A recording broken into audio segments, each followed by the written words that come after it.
Hello guys, स्वागत है आप सभी का आपके अपने YouTube channel Geeta's corner HTET commerce में, जिसमें मैं करवाती हूँ आपको 5 क्वेश्चंस फुल एक्सप्लेनेशन के साथ। एक क्वेश्चन से 4-5 क्वेश्चन जो आराम से याद हो जाते हैं।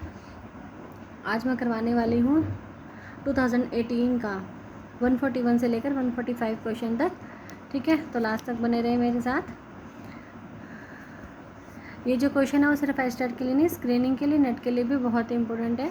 ठीक है, अगर आपका कोई भी फ्रेंड है जो एचटेट, जो स्क्रीनिंग या फिर अपने नेट की कोचिंग करें, तो प्लीज़ इस चैनल को शेयर करें, सब्सक्राइब करें चैनल को। ठीक है, 141 क्वेश्चन हमारा क्या है? System use to determine the attractiveness and probability of success. यानी कि सिस्टम यूज टू मतलब कि वो प्रणाली जो यूज़ करी जाती है डिटरमाइन निश्चित करने में, द अट्रैक्टिवनेस आकर्षण एंड प्रोबेबिलिटी यानी कि संभाव्यता ऑफ सक्सेस, सफलता, वह प्रणाली जो सफलता के आकर्षण और संभावना को निर्धारित करने के लिए प्रयोग की जाती है, वो कौन सी होती है? हमारी मार्केट अपॉर्चुनिटी एनालिसिस। कौन सी हो जाएगी हमारी? Market opportunity analysis. सफलता के आकर्षण और संभाव्यता यानी कि हम कितना सफल हो सकते हैं, ये देखने के लिए क्या किया जाता है? Market opportunity analysis. क्या है तो पता ही होगा सभी को, +2 के सिलेबस में भी है कि एनालिसिस क्या होता है। इस एनालिसिस में हम क्या देखते हैं? Through this analysis the strength, weakness, opportunities and threats. ठीक है, 4 चीज़ें देखी जाती हैं एक भी कंपनी की। उसकी स्ट्रेंथ क्या है, उसकी वीकनेस क्या है, अपॉर्चुनिटीज़, अवसर कितने हैं उसके लिए बाजार में, थ्रेट्स और उसे किस किस से डर है। और फिर कंपनी कैन बी आइडेंटिफाइड। ठीक है, इस एनालिसिस में कंपनी जो 4 ही बातों को एनालिसिस करती है। अब देखो, मार्केट अपॉर्चुनिटी एनालिसिस में ना 5 C's यूज़ करे जाते हैं, 5 C। ये भी हमें ध्यान में रखने हैं। क्वेश्चन आ सकता है कि ये जो 5 C हैं वो किसके हैं, या फिर बताओ कि इन सी में से कौन सा सी मार्केट अपॉर्चुनिटी एनालिसिस का नहीं है, या फिर बताओ कि कौन कौन सा है। ठीक है, तो अगर हमें पता है कि कौन कौन से हैं तो हम दोनों क्वेश्चन का आंसर दे देंगे। फर्स्ट क्या है हमारा? कस्टमर्स होते हैं मार्केट अपॉर्चुनिटी एनालिसिस में। यानी कि मार्केट अपॉर्चुनिटी, बाजार के अवसरों का एनालिसिस करते टाइम एक कंपनी क्या करेगी? अपने कस्टमर्स को भी एनालिसिस करेगी, देखेगी कि कस्टमर्स की वैल्यूज़ क्या है, उनका सेटिस्फैक्शन लेवल क्या है, वो किस चीज़ से सेटिस्फाई हो सकते हैं। क्योंकि आज के टाइम में कंज्यूमर सेटिस्फैक्शन जो है बहुत ज़्यादा ज़रूरी है। कंज्यूमर सेटिस्फैक्शन के लिए ही हर कंपनी जो काम करती है। सेकंड क्या होता है? कॉम्पिटिटर्स। ठीक है, हमारे कॉम्पिटिटर्स को भी एनालिसिस करेंगे। कॉम्पिटिटर्स को एनालिसिस करते हुए देखेंगे कि अपॉर्चुनिटीज़ एंड थ्रेट, यानी कि कॉम्पिटिटर्स के होते हुए भी इस मार्केट में कौन कौन से अवसर हैं हमारे लिए, और थ्रेट्स किस किन चीज़ों से डर है। ठीक है, जिन चीज़ों से डर होता है ना, उसके ऊपर कंट्रोल किया जा सकता है। और सेकंड है हमारा current and prospective at different level. यानी कि जो अपॉर्चुनिटीज़ और थ्रेट्स हैं, जो अवसर और जो हमारा भय है, इन सभी चीज़ों को ना अलग अलग पहलुओं पर देखा जाता है। सिर्फ आज ही नहीं, भविष्य के भी विभिन्न पहलुओं पर देखा जाता है। ठीक है, फर्स्ट क्या था हमारा? 5 C में कस्टमर, सेकंड है कॉम्पिटिटर, थर्ड है कंपनी खुद का भी एनालिसिस करती है कि कंपनी की स्ट्रेंथ क्या है, कंपनी की वीकनेस क्या है, कंपनी के ऑब्जेक्टिव क्या है, उद्देश्य क्या है कंपनी का, रिसोर्सेज क्या है कंपनी के पास, और कंपनी के पास स्किल्स कौन कौन से हैं। ठीक है, नेक्स्ट क्या हमारा? कोलैबोरेटर्स, सहयोगी। कंपनी के जो सहयोगी हैं वो कौन कौन है, अपस्ट्रीम डाउनस्ट्रीम, कौन कौन ऊपर है कौन कौन नीचे है, और शेयर्ड इंटरेस्ट, यानी कि जो इंटरेस्ट है मार्केट में इन सभी का, वो कितना कितना शेयर है सभी का, वो कितना इंटरेस्ट जो है वो दूसरों के साथ शेयर कर रहे हैं। कॉन्टेक्स्ट, संदर्भ में भी देखा जाता है। 5 C हमारा कॉन्टेक्स्ट है, यानी कि जो मार्केट अपॉर्चुनिटी एनालिसिस किया जाता है वो किस संदर्भ में किया जाता है, किन किन बातों को ध्यान में रख कर किया जाता है। फर्स्ट क्या उसमें? Political, legal, environment. ठीक है, ये हमारी सारी इकोनॉमिक एनवायरनमेंट है, सोशल एनवायरनमेंट है, टेक्निकल एनवायरनमेंट है। And look for trends presenting opportunities, यानी कि हम अवसरों, लुक फॉर ट्रेंड्स, प्रवृत्तियाँ क्या हैं अपॉर्चुनिटीज़ की, अवसरों की प्रवृत्तियाँ कौन कौन सी हो सकती हैं मार्केट में, इन सारी चीज़ों को एनालिसिस किया जाता है। तो हमारे 5 C क्या हो जाएंगे? Customer, competitor, company, collaborators and context. अब देखो क्वेश्चन क्या था हमारा कि भाई वो प्रणाली जो सफलता के आकर्षण और संभावना को निर्धारित करने के लिए प्रयोग की जाती है, मार्केट अपॉर्चुनिटी एनालिसिस। ऑप्शन दे रखा था एक मार्केट पोटेंशियल, बाजार की क्षमता क्या होती है, कि ये कहीं पे भी सूट नहीं कर रहा था, लेकिन यहाँ पे मैंने मीनिंग लिख दिया कि मार्केट पोटेंशियल क्या होती है। देखो मार्केट पोटेंशियल होती है कि बाजार की क्षमता क्या है। ये देखो एक डायग्राम दे रखा है, ये पाई चार्ट के थ्रू दिखा रखा है मार्केट पोटेंशियल को, कि एक मार्केट में ना ये 5 तरह के प्रोडक्ट जो है वो चले हुए हैं। अब एक नई कंपनी जो अपने प्रोडक्ट को मार्केट में उतारना चाह रही है ना, वो यूँ देखेगी कि भाई जो प्रोडक्ट वो उतारना चाह रही है ना, उसकी मार्केट पोटेंशियल कितनी है, बाजार की क्षमता कितनी है, बाजार में कितने बिकने के उसके चांसेस है। इसी को ध्यान में रखते हुए वो अपने प्रोडक्ट को जो मार्केट में उतारती है।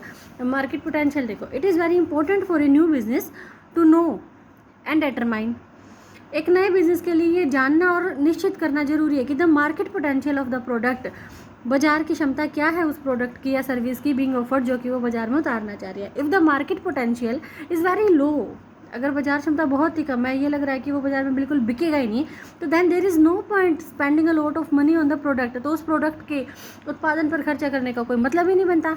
ठीक है, depending upon the overall market potential companies can identify the sales potential, विक्रय क्षमता को भी देखती है कंपनी की मार्केट में कितना बिक सकता है कितना नहीं, और the amount of sale they would be doing in that identified market, इस बाजार में जो जिस मार्केट में वो देख रहे हैं बाजार की क्षमता, वहाँ पे ये भी देखेंगे कि इनका सेल जो है कितना होने के चांसेस है। देखो मार्केट पोटेंशियल को कौन कौन से फैक्टर इफेक्ट करते हैं, अब ये भी क्वेश्चन आ सकता है कि मार्केट पोटेंशियल को कौन कौन से फैक्टर इफेक्ट करते हैं वो छाटिए, या जो नहीं करते हैं वो छाटिए। तो बहुत सारे हो सकते हैं ना मार्केट पोटेंशियल, बाजार की क्षमता, एक बाजार में कितनी क्षमता है उसको कौन कौन से फैक्टर इफेक्ट करते हैं। एक तो कंपटीशन कितना है, जो प्रोडक्ट हम उतारने जा रहे हैं उसमें कंपटीशन कितना है। एंट्री बैरियर्स, मार्केट में एंट्री करने की कौन कौन सी बाधाएं हैं। रिटर्न ऑन इन्वेस्टमेंट कितना होगा, जितना हमने इन्वेस्ट किया उसके बदले में कितना रिटर्न मिलेगा।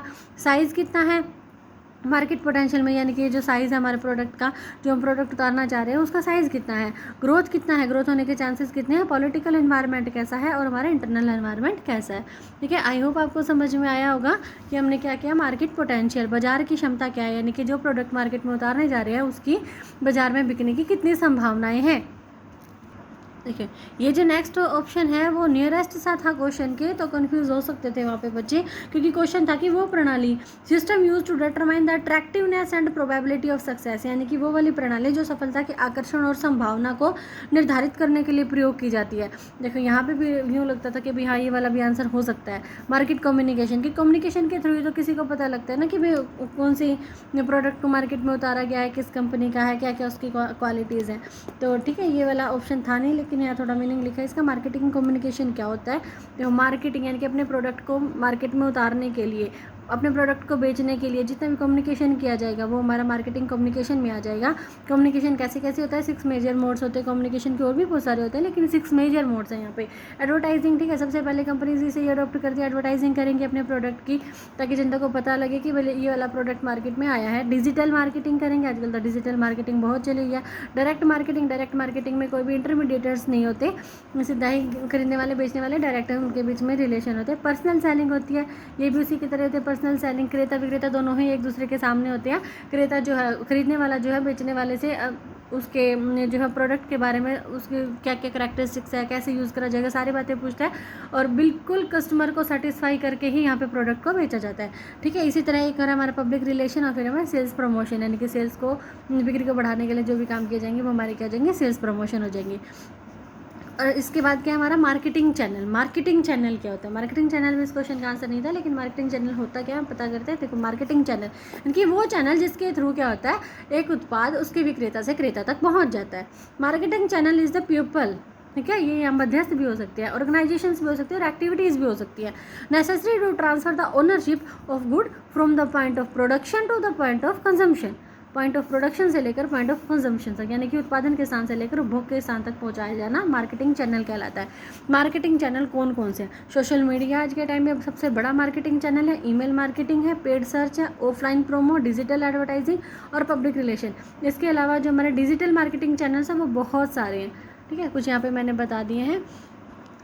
अब देखिए नेक्स्ट क्वेश्चन क्या है हमारा, a principle which entitles the promisor to get compensation for the work done, यानी कि एक सिद्धांत, अ प्रिंसिपल एक ऐसा सिद्धांत विच एंटाइटल्स जो अधिकार दे देता था प्रोमिजर को to get compensation for the work done, की जो उसने काम किया है उसके बदले में उसे क्षतिपूर्ति मिले, तो वो कौन सा होता है। देखो आंसर में क्या है, ये हमारा आंसर था क्वांटम मर्यूट। क्वांटम मर्यूट क्या होता है, क्वांटम का मतलब है क्वांटिटी और मर्यूट का वर्क डन, यानी कि जितना जो क्वांटिटी में वर्क डन किया गया है ना उसके बदले में कंपनसेट किया जाता है।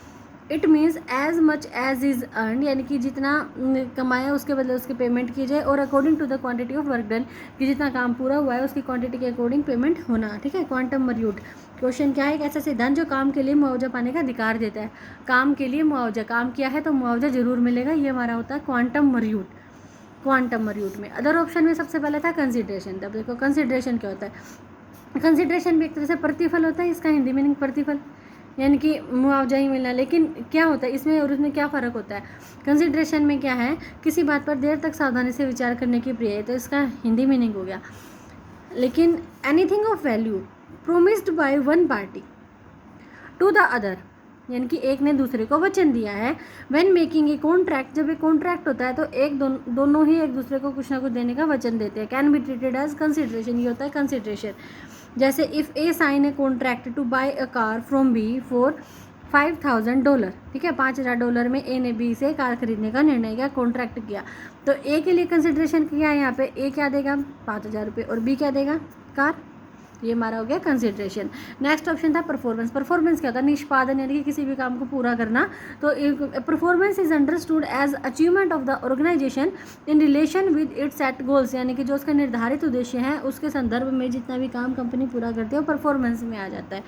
और नेक्स्ट क्या हमारा इम्प्लाइड कॉन्ट्रैक्ट। अब देखो इम्प्लाइड कॉन्ट्रैक्ट क्या होता है? इम्प्लाइड कॉन्ट्रैक्ट क्वेश्चन से ये रिलेट नहीं करता है। क्वेश्चन क्या था? एक सिद्धांत जो काम के लिए मुआवजा पाने के वादे का अधिकार देता है। देखो ये सिर्फ कॉन्ट्रैक्ट की बात थी, वहाँ पे कोई मुआवजे वाली बात नहीं थी। कॉन्ट्रैक्ट देखो दो तरह के होते हैं, एक एक्सप्रेस प्रपोजल कॉन्ट्रैक्ट और एक इम्प्लाइड प्रपोजल कॉन्ट्रैक्ट। एक्सप्रेस होते हैं जो एक्सप्रेशन के थ्रू कॉन्ट्रैक्ट होते हैं, यानी कि बोलकर या लिखकर जब उनके बीच में दो पार्टीज़ के बीच में कॉन्ट्रैक्ट किया जाए तो वो क्या हो जाएगा? Express proposal contract.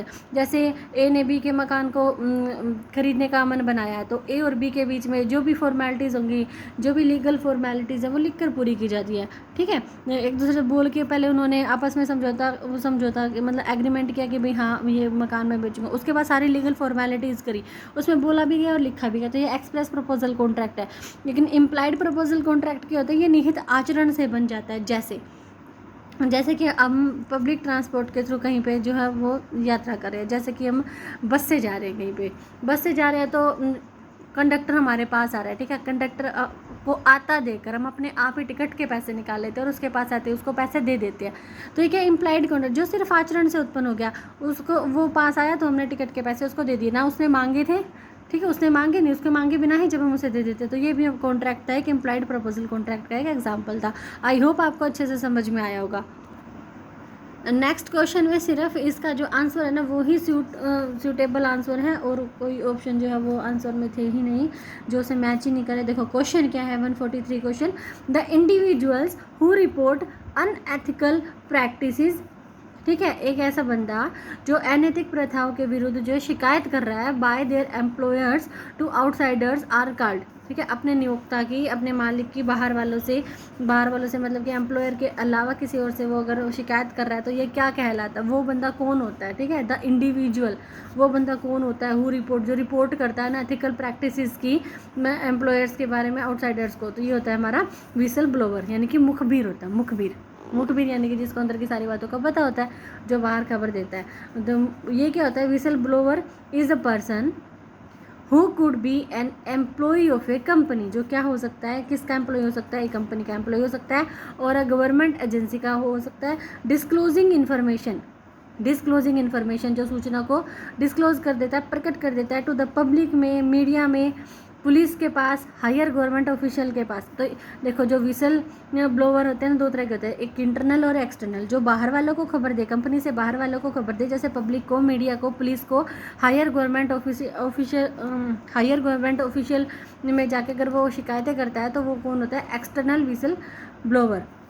किसके लिए शिकायत करता है? अबाउट एनी रॉन्ग डूइंग, कुछ भी गलत हो रहा है, which could be in the form of fraud, corruption, ठीक है, कोई भी फ्रॉड है, करप्शन है, भ्रष्टाचार हो रहा है, उसके खिलाफ अगर वो शिकायत देता है तो वो हमारा एक्सटर्नल विसल ब्लोअर हो जाएगा। और इंटरनल कौन होता है? Senior officers of the organization, जो ऑर्गेनाइजेशन के सीनियर ऑफिसर्स को शिकायत करता है, सच एज जैसे कि हेड ह्यूमन रिसोर्स को या CEO को, तो वो क्या हो जाएगा? Internal whistle blower. I hope आपको अच्छे से समझ में आया होगा कि मुखबिर कौन होता है, ठीक है, एक इंटरनल एक्सटर्नल होता है। अदर ऑप्शन देखो कहीं पे भी तुक ही नहीं बैठ रहा। ट्रस्ट प्रोपेंसिटी, विश्वास प्रवृत्ति क्या होती है? विश्वास करने की टेंडेंसी होती है। वर्क टीम भी इसका ऑप्शन नहीं है। और एक ऑप्शन था हमारा कलेक्टिव बार्गेनिंग क्या होती है? देखो ये देखेंगे, लेकिन क्वेश्चन में ये ठीक हो रहे थे, तो हमारा मुखबिर ही वहाँ पे सही बैठा, जो कि रिपोर्ट करता है। अब इन सभी का ये कोई रिपोर्ट करते हैं, ट्रस्ट, ये किसी बंदे के बारे में पूछा तो ये कोई बंदा है नहीं, ये भी नहीं है और ये भी नहीं है, ठीक है। तो कलेक्टिव बार्गेनिंग क्या होती है? देखो सबसे पहले इसका प्रयोग किसने कब किया गया? 1891 में। तो ये क्वेश्चन आ सकता है कि कलेक्टिव बार्गेनिंग को सबसे पहले कब यूज़ किया गया? 1891 में किया गया। कलेक्टिव बार्गेनिंग क्या होती है? देखो आपने ट्रेड यूनियन तो सुना ही होगा ना। ट्रेड यूनियन के जो हेड है, जब वो मिलकर एम्प्लॉयर से, यानी कि ग्रुप ऑफ एम्प्लॉयर से जब भी कोई जो है सौदेबाजी करते हैं कि वर्कर्स की कंडीशन, उन्हें ना वर्कर्स को वर्किंग कंडीशन ये मिलेंगी, वर्किंग आवर्स इतने मिलेंगी, इतनी उनको सैलरी मिलेगी, ठीक है। जब ये सारी बातों के बारे में विचार विमर्श किया जाता है तो वो क्या होता है? कलेक्टिव बार्गेनिंग होती है। सामूहिक सौदेबाजी यानी कि जब यूनियन के एक बंदा जो है वो लेबर साइड से और एक बंदा जो है वो एम्प्लॉयर साइड से है, वहाँ पे भी ग्रुप और वहाँ पे भी ग्रुप, और जो दोनों ग्रुप मिलकर कोई सौदेबाजी करते हैं, बार्गेनिंग करते हैं, तो वो क्या हो जाएगा? कलेक्टिव बार्गेनिंग हो जाएगा। सबसे पहले 1891 में इसका प्रयोग किया गया। सामूहिक सौदेबाजी तब उत्पन्न होती है जब कई श्रमिक मिलकर, यानी कि हेड, जो हमारे ट्रेड यूनियंस है ना उसके जो हेड होते हैं, कई सारे बंदे जो उनको लीड करते हैं, ठीक है। नियोक्ता या नियोक्ताओं के समूह के साथ सामूहिक रूप से सौदाकारी इकाई के रूप में, यानी कि वो कोई सौदा करते हैं, कोई भी अपना सौदा करने के उद्देश्य से वो आते हैं, तो रोज श्रमिकों के रोजगार, काम करने की दिशा आदि के लिए विचार विनिमय करते हैं, तो वो क्या हो जाएगा? कलेक्टिव बार्गेनिंग हो जाएगा। चलते हैं अपने नेक्स्ट क्वेश्चन की। बहुत ही आसान क्वेश्चन है। The selection based on some criteria, एक ऐसा चयन जो कुछ क्राइटेरिया के ऊपर बेस हो, फ्रॉम टू और मोर पॉसिबल अल्टरनेटिव्स, हमारे पास विकल्प हैं 2 या 2 से ज़्यादा और उसमें से किसी एक को चुनना, तो वो क्या कहलाएगा? वो सभी को पता है क्या कहलाएगा? Decision making. निर्णय ही वो रास्ता है जब 2 या 2 से ज़्यादा विकल्पों में से किसी एक को चुना जाए तो वो क्या होता है? डिसीजन मेकिंग आ जाता है। देखो प्लानिंग वो नहीं होता, कोऑर्डिनेशन भी वो नहीं होता और मैनेजमेंट भी वो नहीं होता, तो बहुत आसान है इसका आंसर निकालना। नेक्स्ट क्वेश्चन क्या है? Which ratio is calculated to know the extent to outsider fund, outsider fund और share holder fund in acquiring the asset of a firm, यानी कि फॉर ए फर्म के लिए जो एसेट खरीदना है उसके लिए कितना बाहर से लिया जाए, कितना अंदर से लिया जाए, कौन सा रेशो में देखा जाएगा? ये हमारा डेप्ट इक्विटी रेशो। देखो 4 ऑप्शन दे रखे थे, चारों ही ऑप्शन में एक डेप्ट equity ratio, proprietary ratio, net worth ratio, return on capital employed, इन चारों में से सिर्फ यही एक ऐसा रेशियो है जिसमें डेप्ट और इक्विटी दोनों वर्ड यूज़ हुए हैं। और इन्होंने पूछा भी आउटसाइडर फंड क्या होता है? डेप्ट होते हैं। शेयर होल्डर फंड क्या होते हैं? इक्विटी होती है, ठीक है। तो ये हमारा आंसर हो जाएगा। देखते हैं बाकी सारे रेशियो भी। प्रोप्राइटरी रेशियो क्या हो जाएगा हमारा? प्रोप्राइटरी का फॉर्मूला क्या होता है? Equity divided by total assets. Equity क्या है हमारी? Share holder fund divided by total asset, okay. Net worth ratio क्या हो जाएगा? Net profit after tax divided by share holder capital plus में retained earnings multiply by 100। Net profit after tax divided by share holder fund plus में retained earnings, यानी कि share holder से जितना लिया वो वाली जोड़ दी, प्लस में रिटेन अर्निंग्स, जो भी कंपनी की रिटेन अर्निंग्स है वो सारा जोड़ दिया और उसको डिवाइड कर दिया। नेट प्रॉफिट आफ्टर टैक्स को इससे डिवाइड कर दिया, तो ये मल्टीप्लाई बाय 100, तो नेट वर्थ रेशियो मारा जाएगा।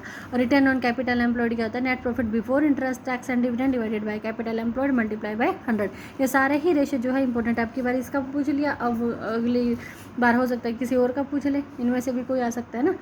तो आज के लिए इतना ही, 5 क्वेश्चन हो चुके हैं। लास्ट 5 क्वेश्चंस के साथ नेक्स्ट वीडियो में मिलेंगे, तब तक के लिए बाय बाय।